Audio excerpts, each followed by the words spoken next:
Look up. Look up and see. Like a star in the sky, way up high. In her room on the second story, the guest stands on nothing in the void. She shuffles quickly, escorted by the unseen hand, by the horrors that hide in the void. Her legs tremble so with delicate fear and blunt exhaustion across a hallway I cannot see. Her dress is soaked with sweat, and worse. Even from here, I can make out the drawn expression over her hollow face, framed by greasy, bloody hair. This woman doesn't want to come to our party. She doesn't want to dance with us, laugh with us. She hugs herself tighter and closes her eyes when she gets on the elevator. Those horrors must be in there with her.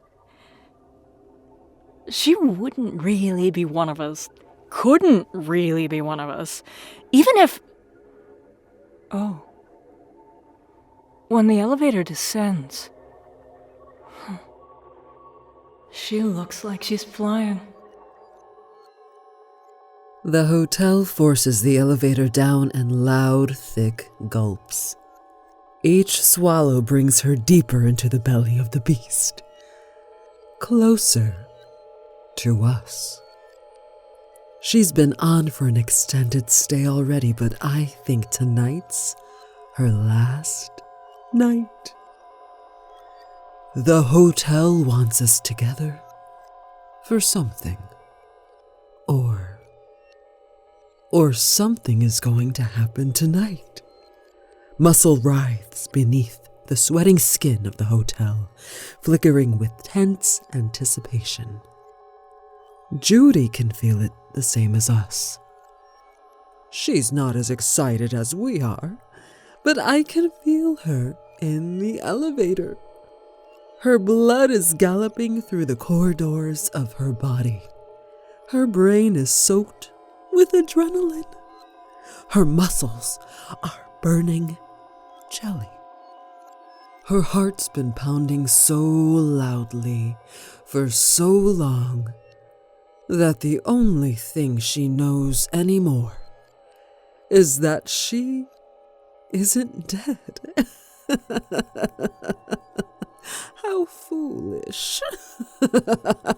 How human.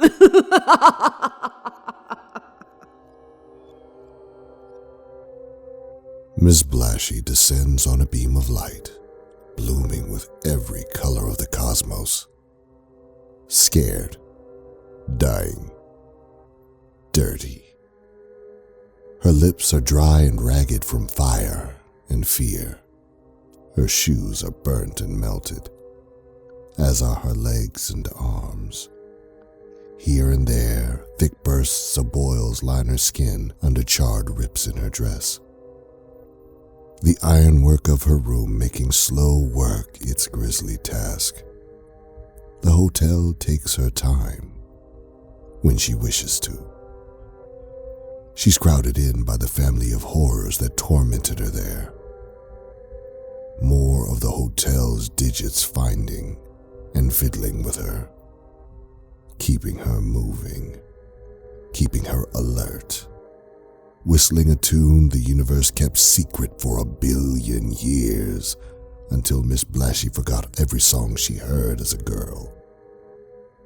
But I believe time, tonight, will run out. Once the elevator drops her into our lobby, the countdown will begin. To what? I don't know. For what? I don't know. But ours is to serve, to please. And when the time comes,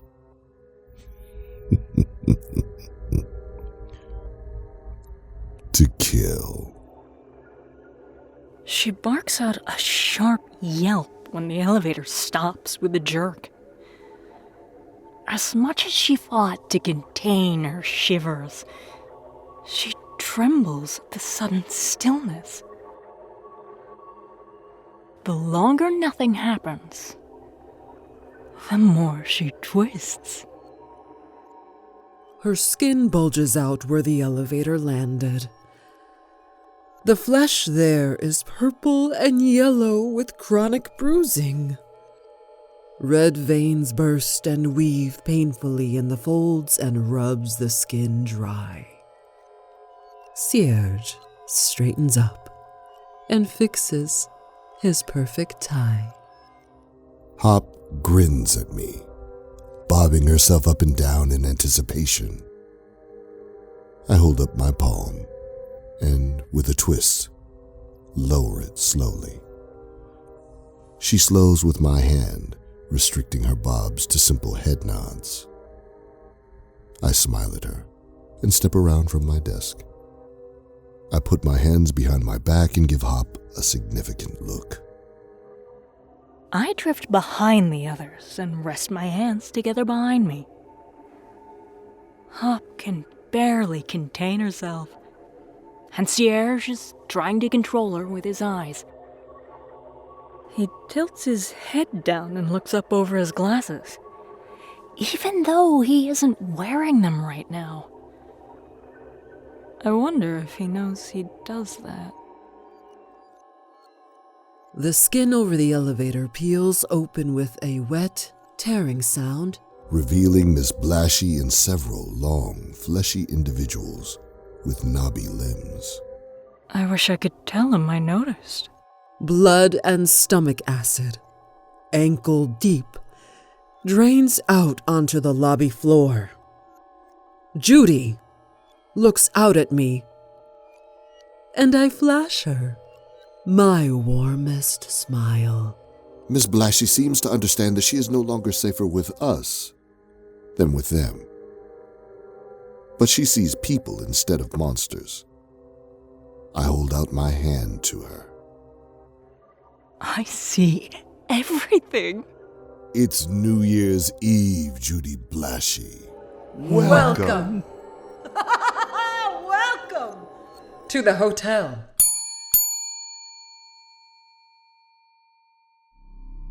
Miss Blashy, please join us. She hesitates. I allow her time to accept this new situation as no different than her previous one. To understand nothing has changed for her. Hotel policy is clear on that. As she contemplates her place and her choice, bright, colorful points of light whiz softly past and through her, through us, and certainly through the family of digits flanking her.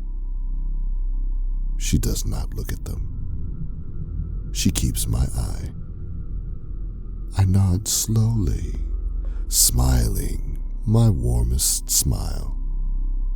She shakes her head slowly, fresh tears forming in her bloodshot eyes. Hop holds her hands out, circling them, churning them, beckoning Miss Blashy to join us as well. She closes her eyes, streaking her bloody face with raw dread. She holds her hand out to mine and steps across the threshold into the lobby.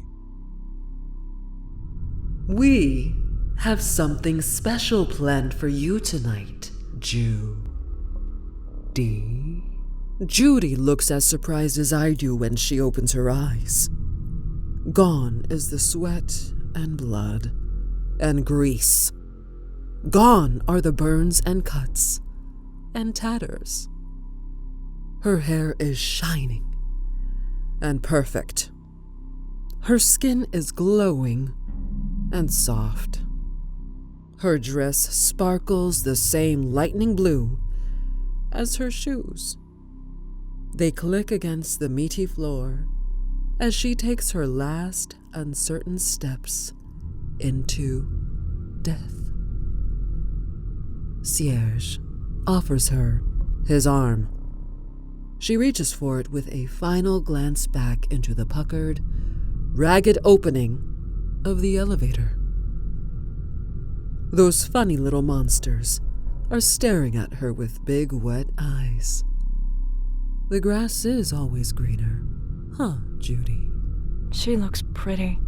Tonight, Miss Blashy, we are having a staff-only New Year's Eve party. You are a guest of the hotel herself and are to be given the VIP treatment. Please. I lead her away, Hop trailing behind, clapping her gloved hands softly. I do hope you've been enjoying your stay with us. Tonight we have a grand celebration in store for you, for all of us. Down here, you can see our grand ballrooms. It's starting soon. The Bee and Pollen Room. Last year's party was held here. I heard it was a smash. Whole room was destroyed. Glass and corpses everywhere. The Watching Clock Room. The Banker's Envy. The Whale Song Room. No, not those. Old rooms. Show her the new rooms. Not much fun. Hop, please. Over here are the Blood and Venom Room, the Starlight Lounge, and the Reaper's Envy. Tell her the best part. Tonight's party, Miss Blashy. You get to pick the room. Pick from any of these doors, and the night can begin. She doesn't scream. She doesn't panic. Her face crumbles. Just a little. But thoroughly. I get close enough to smell her perfume. Expensive and soft. She knows behind each door is nothing but regret and pain for anyone alive enough to enter. Pick one of the new doors, though. You may pick any door you wish, miss. Please. But midnight comes for us all. Oh, no.